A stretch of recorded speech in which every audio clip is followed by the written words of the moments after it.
All right, hello midterm survivors. So you're kind of surviving your week, I guess? So, no? Well, hopefully this will help you with your lab because we're essentially going to be doing lab 4 today. So yay! So this is, in some ways, is going to be harder than lab 4. In other ways, it's easier. So let's just get through it. So we left off yesterday talking about deadlocks when we have multiple locks, and spoiler alert, that's what we'll have today. So remember all of our conditions for deadlocking. There's only two we really care about. There is hold and wait, so you have to have a lock and trying to acquire another while holding it. And then the other one is no preemption. You can't take locks away. And then circular wait, so you're waiting for a lock held by someone else. So this would be an example of a deadlock. So if, again, thread 1 locks lock 1, then lock 2, and thread 2 locks lock 2, and then lock 1. Well, we might get in a situation where one thread is waiting for another, and that thread is waiting for that thread, and neither can continue, neither can make progress. So example of a deadlock, thread 1 gets lock 1, thread 2 gets lock 2, and now thread 2 tries to get lock 1 held by thread 1, and then thread 1 tries to get lock 2 held by thread 2. We're screwed.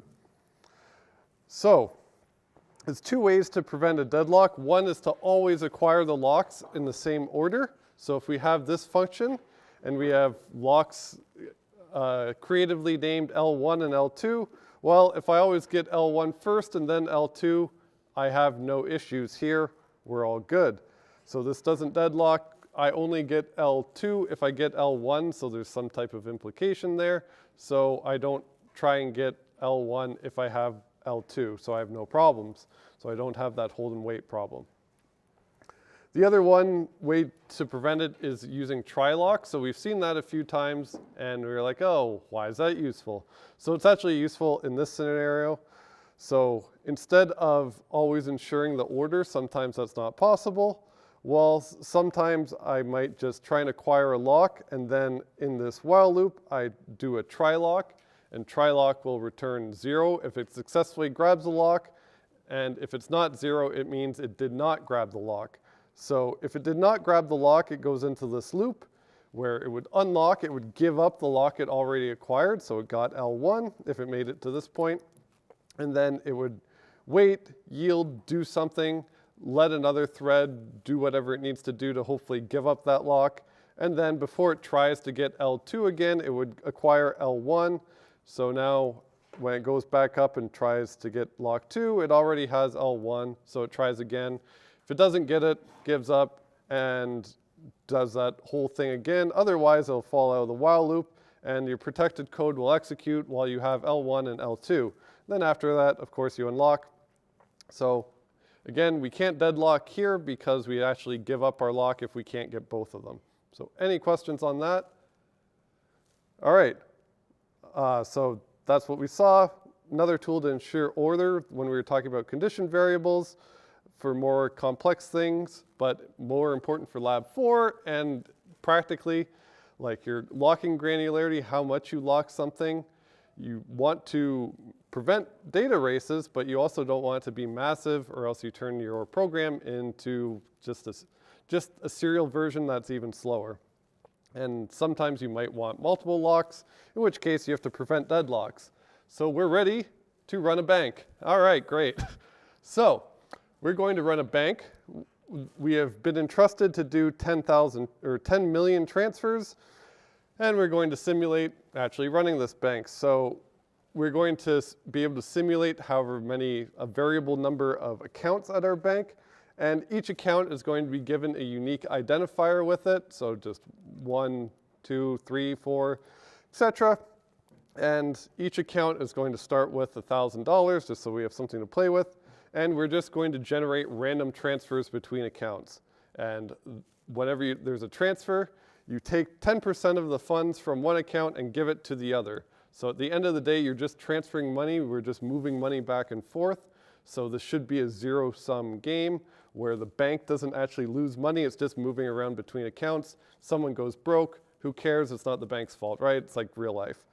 So, yeah, and as part of this code, it must securely connect a bank before starting the transfer. That's just to simulate wasting some time, and that would be independent. So, we're ready to do this. Our goal is to not have any data races, not have any deadlocks, make it go as fast as possible. Sounds similar to Lab 4.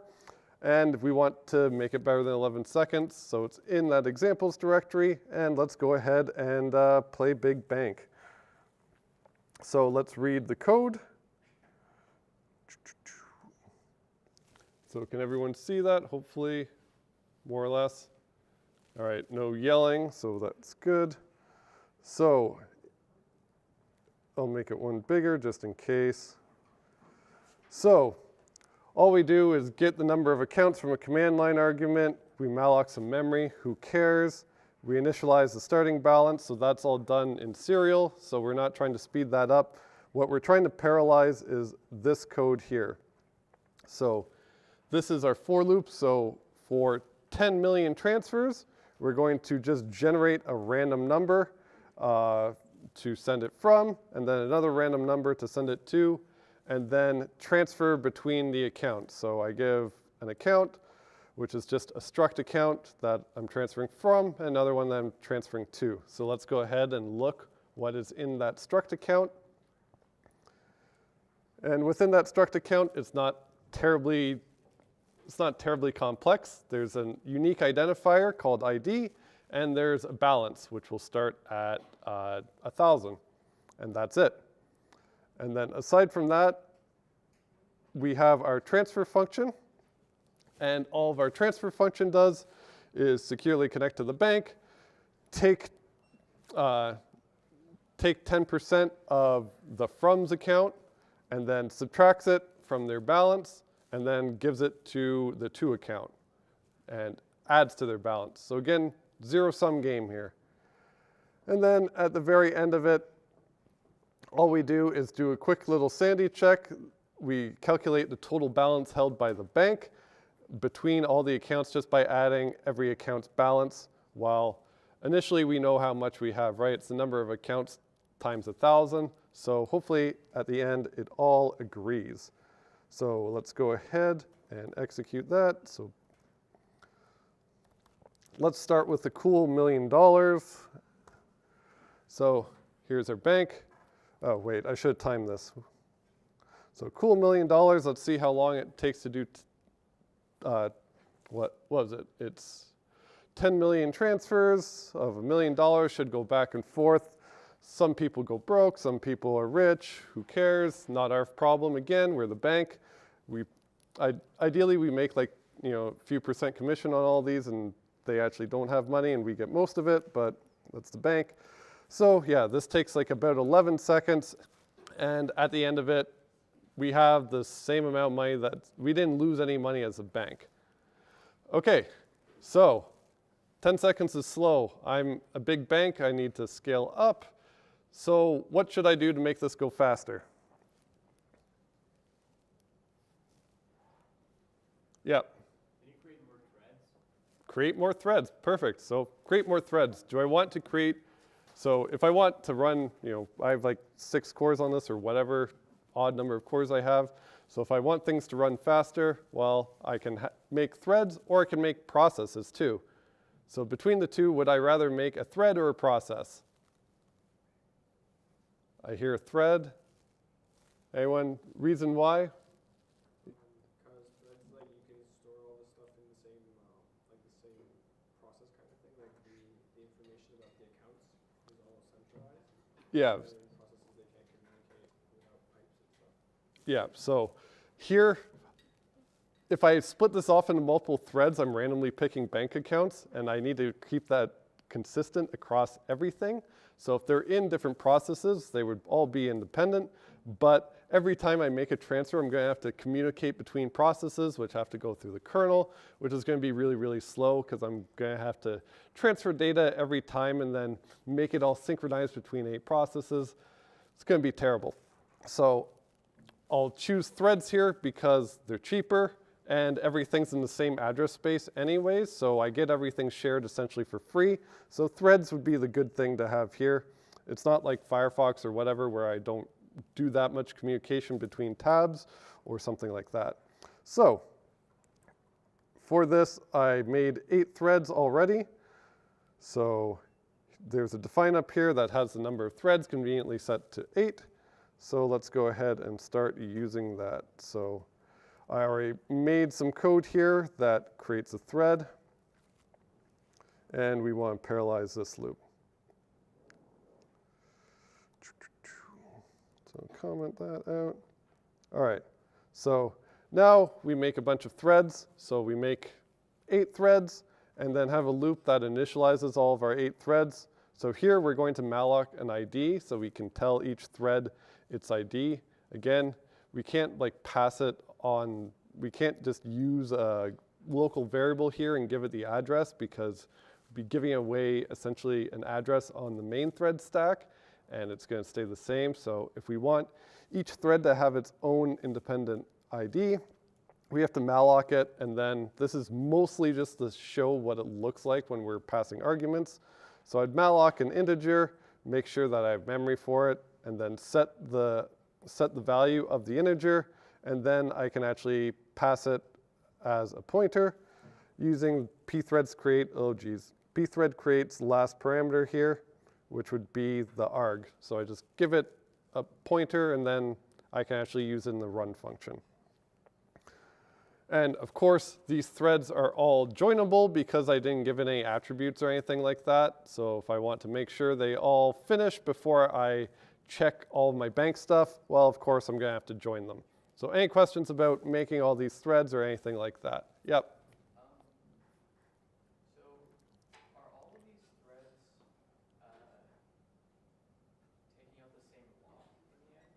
Is that the idea? I haven't made a lock yet. Sorry, I guess I'm asking more about I mean, I understand the purpose is to do all these transfers, but can we actually do these transfers in parallel?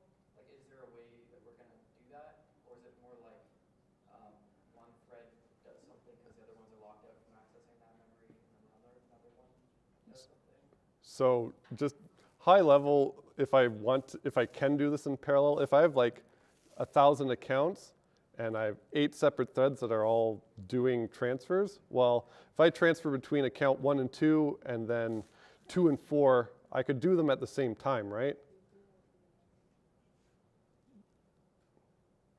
Count 1 and 2 and 2 and, yeah, I guess you could. Yeah, or if you 2 are transferring money and then these 2 are transferring money, those 2 are transferring money, those 2, right? I can make lots of pairs here, and I could do them all at the same time if I wanted to. Okay, a deal just happened back there. So we just need to make sure the locks are correct so that like any of the small number of potential glitches go away. But most transfers would be just fine running in parallel. Yeah, well, in fact, we want to parallelize this loop, so let's do the easy thing. So we want to parallelize this loop. Now we created 8 threads, so let's do everyone's favorite programming technique, copy paste. All right, everyone loves a good copy paste. So everything is running this run now, so I'll just paste it here. Am I good to go?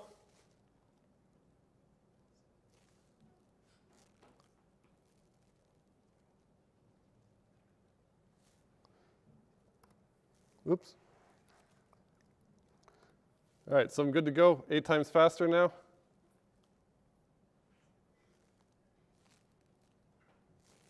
Yeah. We haven't added the locks yet. Sorry? Have we not added the locks yet? Before I even added the locks. So am I still doing 10 million transfers here? Yeah. I think if you call him run multiple times, then you, like let's say you call run 6 times, you would just do 6 million transfers. Yeah, so in fact here I created 8 threads. Oh, so you're just doing every thread 8 times? Yeah, every transfer 8 times? Yeah, so now instead of doing 10 million transfers, how many transfers am I doing? 80 million.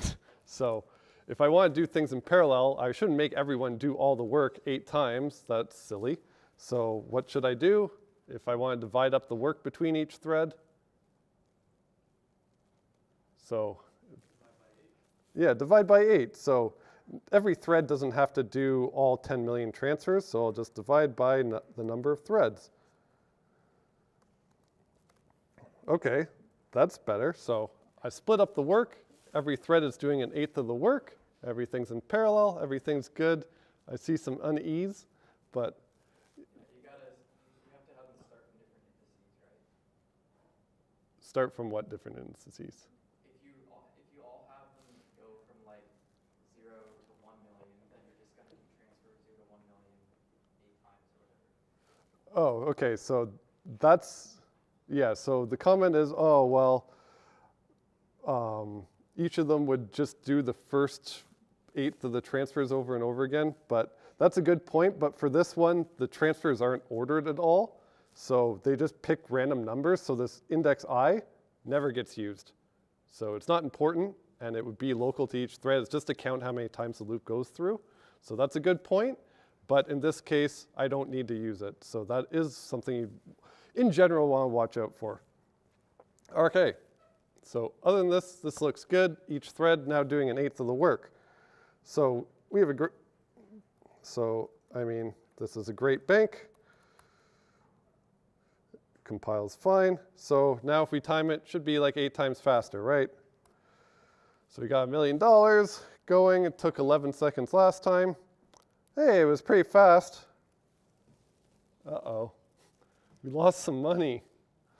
That's not good. So it's faster, but it's not quite there yet. So what about if we were like, I don't know, what's one of the like US banks that was too big to fail? Wells Fargo or something. So hey, let's be Wells Fargo or some other crappy bank. We got $1 billion now. And going through, oh, we lost a little bit of money. We're a bit bigger. Say we got $10 billion. And we're using a lot of memory now. So in this case, hey, no problem. We're too big to fail, right? So why do I see if I have more accounts that I have all my money still? Anyone have an idea? Yeah. Chance that any threads that are running at one given point in time actually overlap in terms of data race is like really low. Yeah, so in this case, well, why I'm getting the wrong number is, of course, I have a data race. So what's my data race on? What data is being written to and read from multiple threads at the same time? Well, the balances in all the accounts, right? Because I'm subtracting and adding to it, and it's available in every single thread, so it's all shared. And I didn't do anything to protect against the data race. So in this case, I just got lucky that I had so many accounts and I only did 10 million transfers that they just didn't happen to have a data race. But, you know, if I'm a small bank, say I don't know, some credit union or something, say I only have like 20 accounts, so I have 20 grand I'm managing, and now I have 71,000. Like, well, that might be good, but might not be good. Well, let's try again, let's see. 91,000, what about if we only have like, I don't know, say we only have 3 accounts. 27 bucks, not good. What about if we only have 2 accounts? 2,000, 18 bucks. Yeah, not good if you're a smaller bank because it's more likely you have data races. 18 again. The really funny one, wow, we're consistent. 3. There we go. Anyone want to explain why that happened?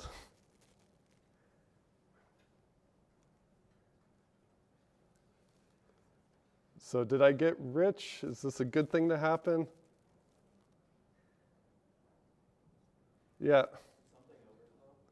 Yeah, well, something underflowed. So the balance, if I look at the type of the balance, well, it's a unsigned int, so it can't go negative.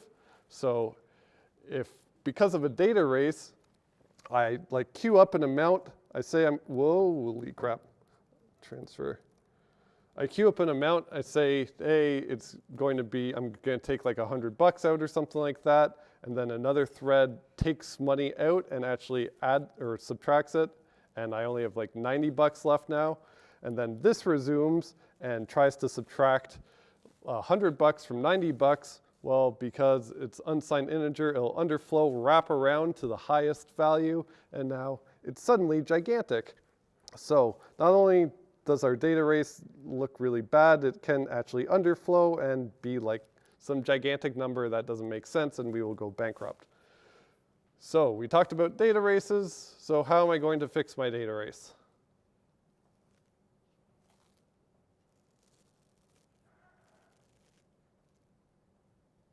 So what synchronization things have we learned about?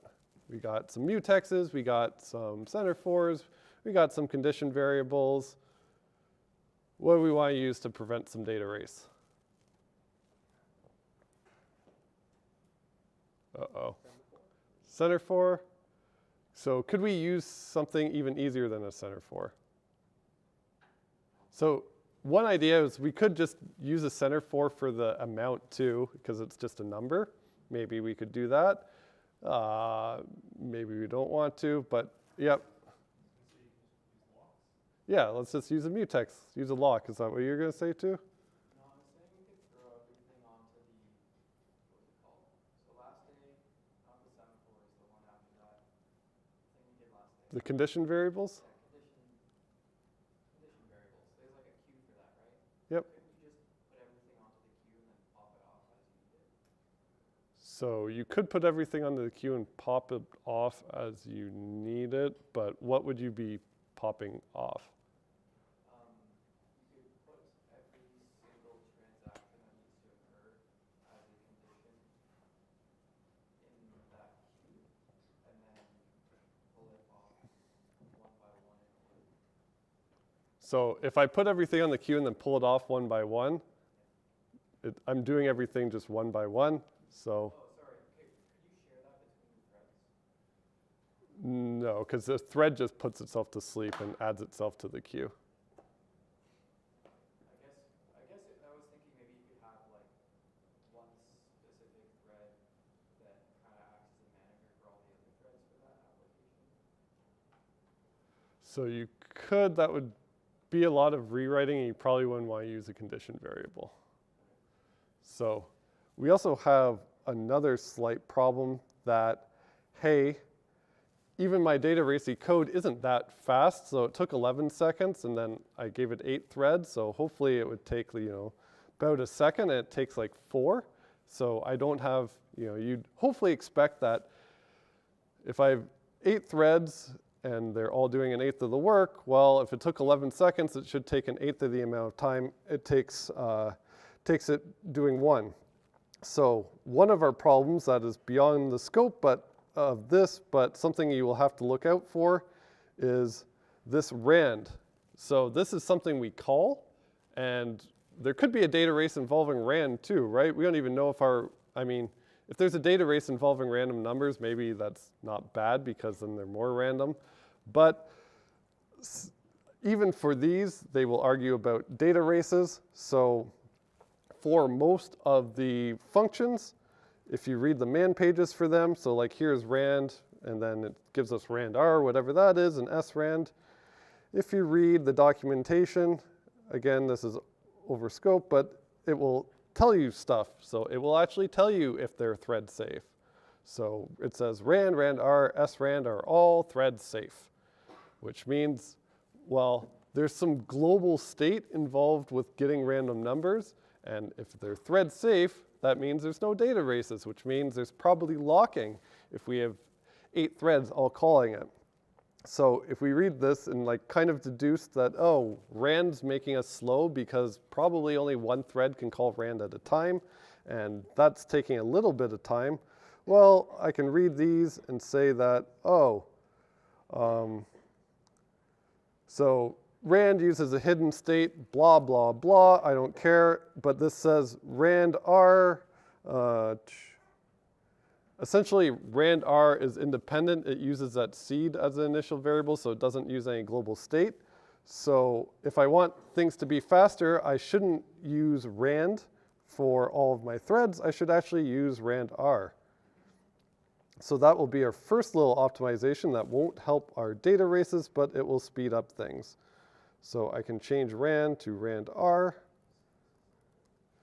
And again, beyond the scope of this, but let's do it anyways. So I'll set my seed just to some random ID that's unique to the thread. And I'll give it the seed. So now I replace rand with rand r. And hopefully, if I do that, I make my data races happen even quicker, which is just fantastic. So it was like 3.9 seconds before. If I do it again, hopefully it'll be faster. So now 3 seconds, so it got a little bit faster. Didn't get that much faster, but you know, we tried. So that was a little aside that this thread safety stuff, when you actually use it, you'll probably want to read documentation for any function you call from multiple threads to see if you can even do that and get what you expect. But we're going through, we have a data race on the balance. So the easiest thing to do to prevent a data race is to just have a simple mutex lock that only allows one thread at a time. So we kind of argued that our data race was involving the balance of the accounts because that's the only thing. The variables in the loop, they're independent to each thread. Doesn't matter that the to and from indexes independent to each thread, so that doesn't matter. And then the securely connect to bank, we're going to assume that's specific to each thread, so there's no data race involving that. And it's all of the balance of the accounts.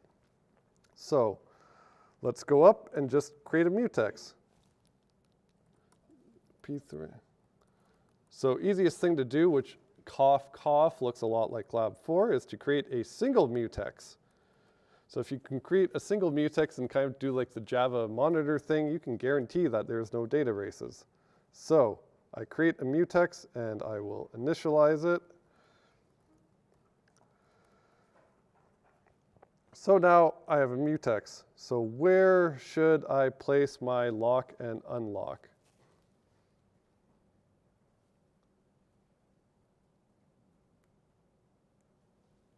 So I'll just start typing and someone can scream at me.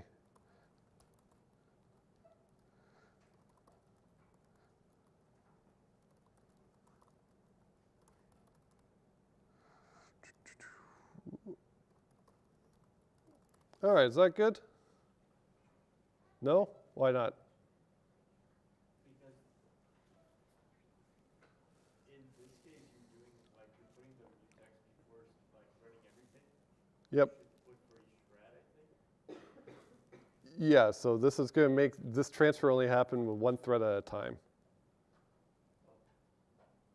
Yep. Yeah, all right. The suggestion is like, I'll connect to the bank first and then I'll lock. So if I do that, my lock is smaller, and do I have a data race anymore? Well, I mean, if I did this, I definitely didn't have a data race because the whole function just runs with one thread at a time because only one thread can get the lock. So if I have this, I won't have any data races. So let's go ahead and check. Let's do our initial 1,000. So hopefully my bank is going to have all of its money at the end. So in this case, it seems to be a bit slower, which isn't great.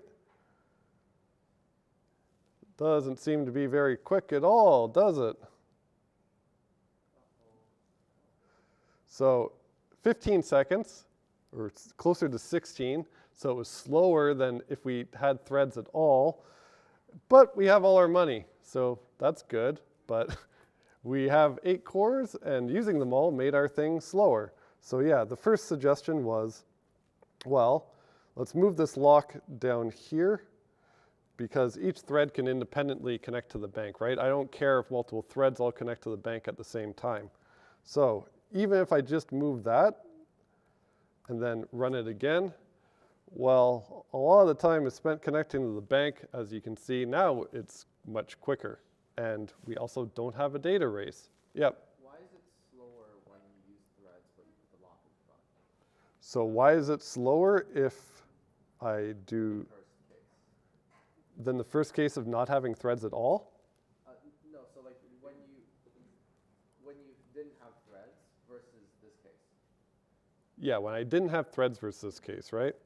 So when I didn't have threads, it just went through, it just steamrolled through, it did everything. In this case, essentially, it is doing the same thing, but like the same amount of work. Only one thread can do anything at one particular time because I essentially made the whole thing serial. And in addition to that, there's a bunch of overhead because I had to create all the threads, and now they switch between threads, and they all try and get the lock, and they might switch, and da. So this is like one of the crucial things that you might try and might drive you insane if you like care about performance or doing threading stuff. Some stuff, if you throw threads at it, you might make the problem worse. You might make it slower. Yeah. So the longest amount of time for the function was in the connecting to the bank one. Yeah. Okay. Yeah, because adding numbers, computers are really good at doing that. So I had to like artificially slow it down by the connect to bank thing just to make it actually, so I can actually illustrate this point. Otherwise, it would be even worse. Like the threading overhead would be way, way bigger because I'm just like adding a few numbers, which takes what, like a few nanoseconds. Did you parallelize like the connecting to bank or the 8 threads? Yeah, so if we move the lock like this, that means that all 8 threads can do its own connecting to the bank all at the same time. So 8 threads can all do that. The thing I'm making parallel is this little bit of code. So just transferring between 2 accounts. So, yeah. As long as something doesn't modify like a shared variable or something like that, then Yeah. you should put it like outside of the lock. Yeah, this is the thing about making the lock as small as possible, because the smaller it is, the less things you make serial. So this hopefully really illustrates that. So if I move it here, I can move the lock here if I can argue that I don't have a data race in securely connect to bank. And for the purposes of this, I'm just telling you that you don't. But in the general case, if you call library functions or look up things, you would have to read the documentation for that function. And hopefully they have taken this course and know about threads in it and thread safety and all that and could actually do it. All right, so this is, oh, yeah. This still seems really slow, right? So wouldn't it make a little more sense to try and have a lock only when someone else has already acquired that specific section of memory? I'm not saying we use these lock functions specifically, but like if you could just have some kind of flag that says someone else is already looking at this specific account, therefore we lock, would that be the more optimal solution? Yeah, so I guess your point is like this works, there's no data races, but I could still do a bit better because this locks any transfer. So if you two are transferring and then you two are transferring, well, I could do them in parallel, but with this code, it would lock, wait for you two to go, and then unlock, then lock, wait for you two. Well, I could do them in parallel. So I want to be able to do those two things in parallel because this is a bit slow and we can do better. And your comment was we want a lock, or we want a lock to make sure that we just, that they're independent or something like that? Something like that. So what about, so where could I add some more locks, or how many more locks do I need? Yeah. Can you add 1 lock per account? Yeah, that sounds good. So everyone agree with that? Let's add a lock per account. So we only have a data race with 1 account. Yep. So then if you use semaphores, then would you have like a semaphore for each account, like the amounts? Yeah. Yeah, if you use center for, you would have 1 for each account if you wanted. So in this case, let's make a mutex per account. So each thread, or sorry, each account now has a mutex that should protect the balance because that's where our data race was. So let's make a mutex per account. In this case, I can't use pthread initializer because it's not a global anymore. So I have to go to wherever I allocated memory and then initialized everything. So I have to use pthread, mutex init, and give it accounts I dot mutex, and then give it a big old null. So now I made a mutex per account. Following good programming practices, if I have inits, before my program dies, I should probably free everything, or in the mutex case, I should actually destroy everything. So just to set a good example, I will actually go ahead and destroy everything. So destroy, whoops, if I spelled destroy right. So right before I exit, right before I properly free my memory, no data leaks, everyone. Everyone's Valgrind has always been perfect, right? Hopefully. So I'll go ahead, destroy, set a good example. So now all my accounts have a mutex. So now let's go to our problem. So now our problem was here. So I have two mutexes, so I don't just have a mutex. So I have a from mutex, and I have a, well, I have a from mutex. All right, am I good? Data race is solved?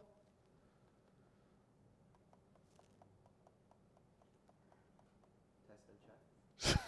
Yeah. Yeah, so I should also lock 2 because it's also modifying the 2's balance. So I have 2 accounts, I have 2 locks, I should probably lock both of them. So let's do that.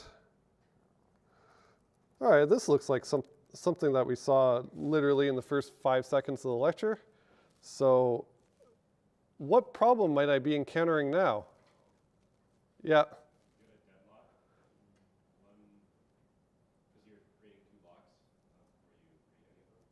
I have a deadlock, but they're in the same order, right? Every thread gets from and then to. Yeah?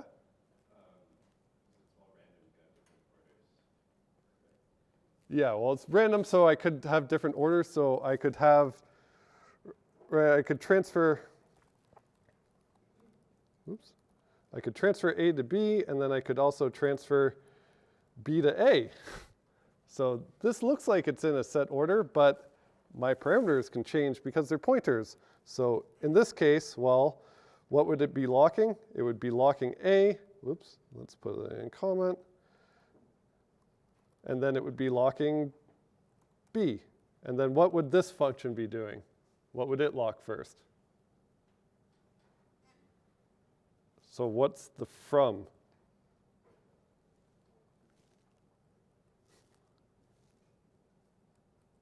What's the from? B. Wow, how'd you get that? All right, lock. So this is what they would actually do. So this looks exactly like we saw at the beginning. So our deadlock could happen because this thread could lock A, then we switch over. This thread locks B, and now we're at that deadlock situation where thread 2 wants A, but it has a dot, dot, dot, dot, dot. So we still have our deadlock situation. So any bright ideas how to fix this? Oops, I'm not a center for. So let's go back. So this is our ensure example. We said we couldn't, well, I tried to argue, but you told me that that wasn't in an order. Could we ensure some type of order between these? So I always acquire one lock before the other. Yep. I guess you could order the IDs, because the IDs are numbers, so if you always pick the lock the lowest one first, then you'll never have them in a different order. Yeah, everyone like that idea? So his suggestion was that, well, I told you each account has a unique ID. The unique part's probably important. So if every account has a unique ID, if I always lock the one with the lowest ID first, then I have some type of order. Everyone agree with that? Seems plausible. So that sounds like a good idea. I like it. So let's do that. So in that case, we'll just do pthread. So we're going to be super creative with names. I'm sure you have made better names before. So we're going to create mutex M1 and M2. So what we want to do is check whoever has the lowest ID. So if from ID is less than 2's ID, well then M1 can be from mutex, and M2 can be to mutex. Oops. Otherwise, we flip them, right? So this is our notorious copy-paste, except we will flip them like that. And then, of course, we shouldn't lock to and from anymore. We should always, what the hell did I just do? We should always lock them in the same order. So M1 and then M2, and we always lock the lowest first because we set M1 as being the lowest. And then, of course, we have to unlock M1, or M2 and M1. In this case, I could flip the order. Doesn't matter what order I unlock them in, but generally, just to have, they're kind of like parentheses. It makes my OCD feel better if they all match like that. So let's give that a try. So everyone think that's good, deadlock free? Seems plausible if I didn't lie to you, but you know, sometimes I do. So this should be faster than 3 seconds. 1, 2, 3, 4. Let's check. My poor cores aren't really doing anything. In this case, I only have 4 cores anyways. That's why things aren't speeding up super well. So yeah, I can probably guess I'm deadlocked because no CPU core is actually doing anything useful. And this is still sitting here dying. So why did I deadlock? I acquired threads in the same order, and it seems fine. What really bad happened? Yeah. Can we have picked the same number for from and to, like the same account? Transferring from account A to account A, for example? Yeah, so we accidentally doubly deadlocked ourselves, especially if we got super unlucky. So there's nothing to prevent from and to being the same account. So I'm transferring money to myself. And if I do that, well, both the mutexes are the same one. So I lock it, and then I try and lock it again, which doesn't work. So the easiest thing to do and the fastest thing to do, which will speed up our program, is, hey, well, everything has a unique pointer. So if from is equal to 2, aka they're the same account, well, I don't have to do a transfer at all because it's the same account. So why even bother? So I will just return and essentially abort the transfer because nothing's going to happen. So that will also help speed us up too. So now if I do it, yay, it's fast. It's not actually that much faster because I only have 4 cores, but it works. There's no data races, and it's quite quick, especially if I do, hey, let's say the worst case was when I had 2 accounts before.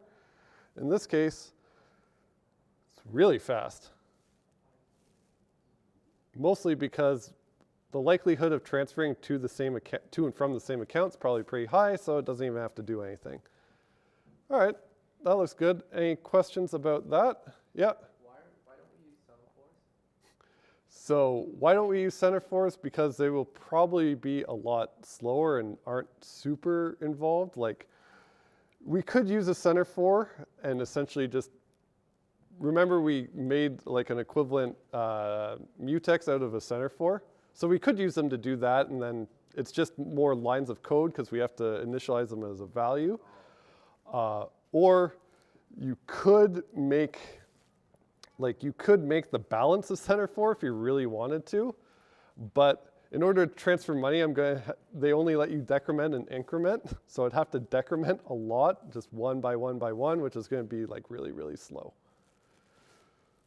Okay, so we prevented a deadlock. We fixed all of our data races. We're all good. What about if we didn't like that solution? So we saw this where we ensured order. What about if I didn't give you an ID that's unique? So how would we could do this. So let's try and do that. So what would this look like in code?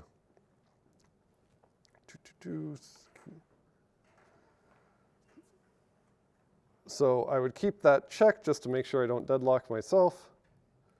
And then it would go back to doing the from mutex into mutex. Whoops.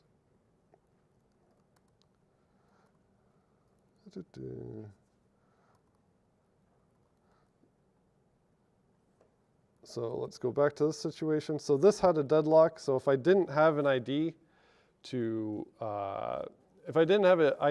order them, well, I would have to, if I acquire the from lock, I should just try and get the to lock. So I shouldn't do that hold and wait thing. So if I were to do that, it would be like while pthread pthread mutex try lock, and then I would try to get the to side. Oops. And so if I make it out of the while loop, I acquired the lock. We're all good. And I have them both, so now I don't have to lock it. Otherwise, if I don't have the lock, well, oops, if I didn't, oh Jesus. If I didn't get the to lock, well, that means I should probably unlock from. And then in that example, it was like do something, yield, do something, who knows. And then it was pthread, well, I'll just copy and paste. Oops. And then we try and get the from lock again. So if this was like lab 3, what would I put in this question mark thing? If I had the lock and then tried to get it, but I couldn't get it, so I can't make any progress, so what should I do to be nice if someone else can run? Yeah. Yield. So pthreads seem pretty advanced, so yeah, let's pthread yield. So you'd think this would exist. Doesn't. So the Linux kernel, because they're kernel threads and processes run a kernel threads, there's no process yield and no thread yield. Instead, they try and be a bit more general, and it's actually called sched yield. So why? Don't ask me why. It's called sched yield. So in this case, we would just yield, and that's just a yield so another thread could pick up, and then that's it. So if we do that, we should be able to do that and also have no data races. Yay! So we saw 2 techniques to do it. Don't know which one you like better, but we saw that. Oh yeah, last thing. So valuable tool that I will give you as a reward for coming and maybe watching is, wow, identifying all these data races and stuff and deadlocks sure does suck. I wish something could help me other than me just reading the code. And luckily, something can help you. So let's say, let's go back in time where we just had, so this is our back in time when we still had a data race, right? So that was data race fill. And when we ran it, we didn't get any warnings, no nothing. So there are some very nice tools that are newer that you have access to now, and they are called sanitizer tools, and they are fantastic. So When you build, you can give it this flag for setup, desanitized thread, and there's a few more that might make your life useful that I probably should have told you about earlier. So there's like an undefined one, there's an address sanitizer, there's all sorts, they're fantastic. In this case, this one is called sanitized thread, and what its job is to tell you it's not guaranteed if it tells you, or sorry, it is guaranteed that if it tells you there's a problem, there's probably a problem. But it might not detect all of your problems. So if it gives you a warning, for sure you have that problem. If it doesn't give you a warning, you're still not in the clear, but it gives you a bit more confidence.